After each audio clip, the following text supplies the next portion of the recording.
క్యాలిబర్కి కెపాసిటీకి తన ఫ్యాన్ బేస్కి తగ్గ సినిమా చేయట్లేదని కొంచెం అసంతృప్తి ఫ్యాన్స్లో ఉంది. వాళ్ళ ఆకలి సినిమా ఎంతవరకు తీరుస్తుంది sir rowdy Janardhan? Full meals. So అంటే బేసిక్గా చెప్పాను కదా, ఎప్పుడు ఒక హీరోకి తను చెయ్యని క్యారెక్టర్లో ఇమిడినప్పుడు మనం సినిమా చూసేటప్పుడు అది మనం కొత్తగా ఫీల్ అవుతాం. నాట్ ఓన్లీ ఫ్యాన్స్కి డబుల్ మీల్స్ అవుతుంది, మనకు ఫుల్ మీల్స్ అవుతుంది. సో ప్రేక్షకుడుగా మనం ఆ సినిమాని ఆస్వాదిస్తాం. అదే రౌడీ జనార్దన.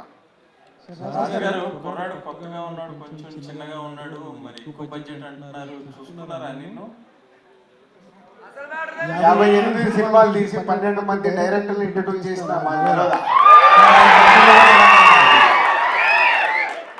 ఇంతకుముందు కూడా ఇలాగే అన్నారు. ఇంతకుముందు ఇంత భారీ సినిమా ఏ కొత్త డైరెక్టర్ చేతిలో పెట్టలేదుగా. అదే 58లో ఎన్నో అద్భుతాలు కూడా క్రియేట్ చేశాక. ఇప్పుడు సీతమ్మ వాటిలో సినిమాలు చిన్న సినిమా తీసిన డైరెక్టరే కదా. సో వాళ్ళు ఎప్పుడైతే కథ చెప్తారో వాళ్ళు ఎంత మట్టుకు ఇన్వాల్వ్ అయి చేశారనే దాని మీద రిజల్ట్ వస్తుంది. రిజల్ట్ వచ్చారంటే నేను ఏం మాట్లాడట్లేదు. ఇప్పుడు మేము అద్భుతాలు వాళ్ళు మీసాలంటే కూడా వద్దురా బాబు, మానేశ్వ వరకు ఆల్రెడీ అంటే మాకు క్లారిటీ ఉంది, ఆయన తీయగలుగుతారు. కదా 80s బ్యాక్డ్రాప్, మరి మీరు మలయాళం వాళ్ళు తీసుకొస్తే వాళ్ళన్నీ ఈస్ట్ గోదావరి బ్యాక్డ్రాప్, ఆ యాంబియన్స్ అవన్నీ తీసుకురాగలరా? వాళ్ళు చేసే పని వాళ్ళు చేయాలి కదా.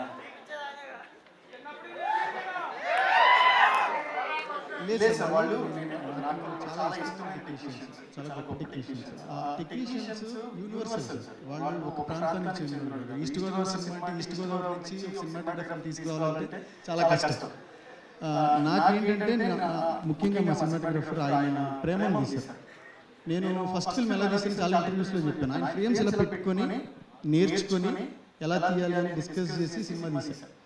సో ఈసారి అవకాశం కుదిరింది కాబట్టి రాజుగారిని అడిగి ఆయన్ని డైరెక్ట్గా వెళ్ళి కలిసి ఆయన కథ చాలా నచ్చింది. ఇప్పటివరకు ఆయన ఎప్పుడు తెలుగు సినిమాలు చాలానే కథలు విన్నారు ఆయన.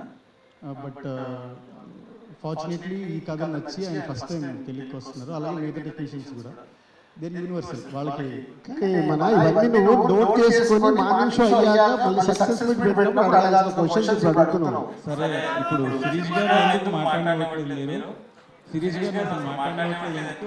మళ్ళీ ఏదైనా నేను మాట్లాడితే దాంట్లో ఏం వెతుకుదామని ట్రై చేస్తున్నావు. సార్ ఫస్ట్ సినిమా రాజావారి గారు కానీ తర్వాత రైటింగ్ అనేది చాలా సాఫ్ట్ రైటింగ్, మంచి కాఫీ తాగుతున్న ఫీల్ అయితే వస్తుంది. ఇది ఇండిపెండెంట్ మీలో ఉన్న ఇండిపెండెంట్ స్టోరీ. ఈ ఒరిజినల్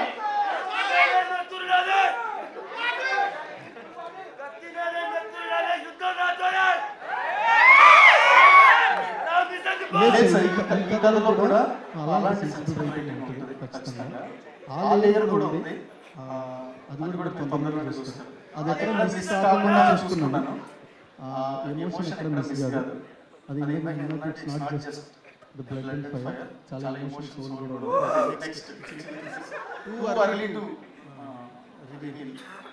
రాజు గారు ఫస్ట్ కమిట్మెంట్ ఉంది వీడియోతో సినిమాలో ఫ్యామిలీ సినిమా ఒక మాస్ యాక్షన్ సినిమా లేదు అనుకోలేదు. పోతే ఆ సినిమా జరుగుతున్నప్పుడు ఈ కథ నాకు రవి ఎప్పుడు ఆ సినిమా ఓకే అయిన తర్వాత షూటింగ్ మధ్యలో గుర్తులేదు కానీ అప్పుడే చెప్పాడు. అప్పుడు 3.5 hours నాకు ఈ కథ నరేషన్ ఇచ్చాడు. అప్పుడే విజువల్గా ఇందాక ఎవరు అడిగారు కదా, అంత డీటెయిల్గా నరేషన్ ఇచ్చాడు నాకు. ఇచ్చినప్పుడే ఈ క్యారెక్టర్ కానీ ఆ బ్యాక్డ్రాప్ కానీ అందులో ఉన్న ఎమోషన్స్, కత్తి నేనే ఎత్తున నాదే యుద్ధం నాతోనే, దాంట్లోనే కథ ఉంది.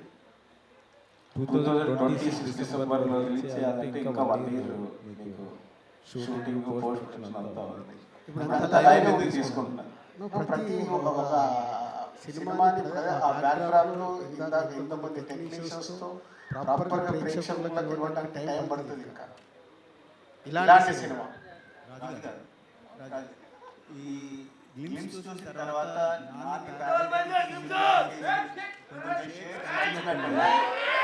సంబంధం అసలు సంబంధం ఇది వేరే 1980s బ్యాక్డ్రాప్ లో ఈస్ట్ గోదావరిలో జరిగే కథ.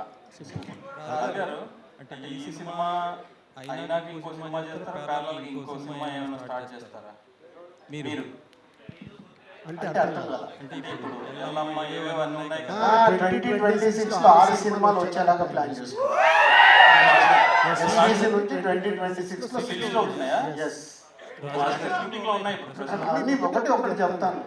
సార్ రాజు గారు, సార్ సంక్రాంతి బరిలో మనం ఏమైనా ఉన్నామా? సంక్రాంతి బరిలో మనం ఏమైనా ఉన్నామా? 27 సంక్రాంతి 26 సంక్రాంతి 2 వారాల్లో ఉంటే సినిమా అనౌన్స్ కాదా ఇప్పటి వరకు? నేను అన్నది మీరు డిస్ట్రిబ్యూషన్ అది ఉంది కదా, అవన్నీ జరుగుతూ ఉంటాయి, అవి వేరే.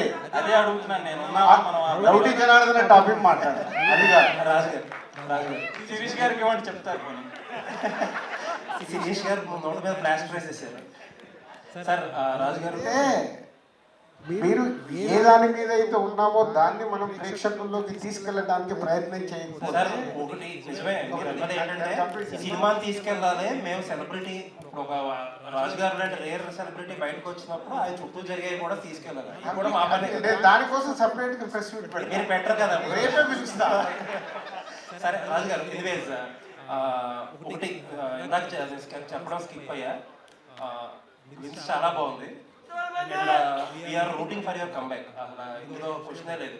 మీరు కూడా చాలా ఓపెన్ గా ఫెయిల్యూర్స్ గురించి చాలా ఓపెన్ గా మాట్లాడుతున్నారు కాబట్టి వన్ థింగ్ ఏంటంటే అన్కండిషనల్ గా మీ కంబ్యాక్ గురించి మాట్లాడుతున్నారు. బట్ ఒకే ఒక క్వశ్చన్ ఏంటంటే 2025 లో మీరు కొంచెం పాస్ చేశారు, ప్రొడక్షన్ కూడా ఏంటి మిస్టేక్స్ జరుగుతున్నాయని చెప్పి పాస్ చేశారు. ఇండస్ట్రీలో కూడా అందరికీ చెప్పే మాట, అందరికీ తెలియని మాట ఏం కదా, రాజుగారి పని అయిపోయిందని చెప్పి అంటున్నారు. బట్ 2026 కంబ్యాక్ ఎలా ఉండబోతుంది? అక్కడ ఉందిగా, అదే చెప్పాను కదా నేను. దానికే ఇప్పుడు వేరే లేదో అంటారు, ఏది నాకు అవసరం లేదు, అక్కడికి ఉంది. అది విజయ్ కోసం రాసుకున్న డైలాగ్నే నాకు చూపించిందో చెప్పారు. రైట్ టైంలో నా కోసం రాసినట్టుంది ఆ డైలాగ్ అని. ఏదైనా ఇక్కడ సక్సెస్ ఫెయిల్యూర్స్ మేము వెల్కమ్ చేసేవాళ్ళం. 25 సంవత్సరాల ఎక్స్పీరియన్స్తో ఉన్నప్పుడు ఇక్కడ నిలబడాలి అంటే మేము సక్సెస్ డెలివరీ చేయాలి. మా పని ఏంటి, మంచి డైరెక్టర్ చెప్పిన కథ మాకు మా జడ్జిమెంట్తో సెలెక్ట్ చేసుకొని దానికి కావాల్సిన అరేంజ్ చేసి ప్రేక్షకుల దగ్గరికి సినిమా తీసుకెళ్ళడం మా డ్యూటీ. అలాగే 58 ఫిలిమ్స్ కంప్లీట్ చేసాం. 100 ఫిలిమ్స్ తొందరలోనే, ఆ నంబర్ కూడా ఇక్కడే చూస్తాము. 100 ఫిలిమ్స్ కంప్లీట్ చేసి ఇందులో కూడా ఆ 70% సక్సెస్ పర్సెంటేజ్ ఎలా మెయింటైన్ చేయాలని వర్క్ చేస్తాం. రాజు గారు థ్యాంక్ యూ. రాజు గారు ఇందాక ట్రెండ్ ఫాలో అవ్వాలి మేము కూడా అని అన్నారు కదా, అంటే ట్రెండ్ ఫాలో అయినప్పుడు ఆయన స్టోరీ చెప్పినప్పుడు మీరు ఎలా, అంటే మీరు ఎలా అప్డేట్ అవుతున్నారు స్టోరీలు, మీరు ఎట్లా ఆయనకంటే ఈ స్టోరీలో ఇట్లాంటి కరెక్షన్స్ ఉండాలని ఎట్లా చెప్పగలరు? అది ఇప్పుడు మీకు సినిమా రిలీజ్ రోజు అర్థమవుతుంది, నేను ఇప్పుడు చెప్తుంది అర్థం కాదు. సో సినిమా రిలీజ్ వరకు వెయిట్ చేయాల్సిందే.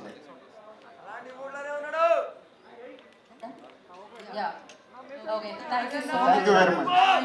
ఎలాంటి కాంట్రవర్సీ లేకుండా సపోర్ట్ చేసిన మీడియా మిత్రులందరికీ thank you very much. Rowdy Janardhana events ని ఎంజాయ్ చేయండి అప్పటి వరకు. And thank you. ఇంకా చాలా ఈవెంట్స్ ఉంటాయి, వాటన్నిటిలో మనం కలుసుకుందాము. Thank you for TV fans, rowdy fans, Vijay Deverakonda గారి ఫ్యాన్స్ అందరికీ పేరు పేరున కృతజ్ఞతలు తెలియజేసుకుంటున్నాము. ఇక్కడ IMAX లో ఉన్న వారికి, లైవ్ లో వీక్షిస్తున్న వారందరికీ కూడా థ్యాంక్ యూ సో మచ్.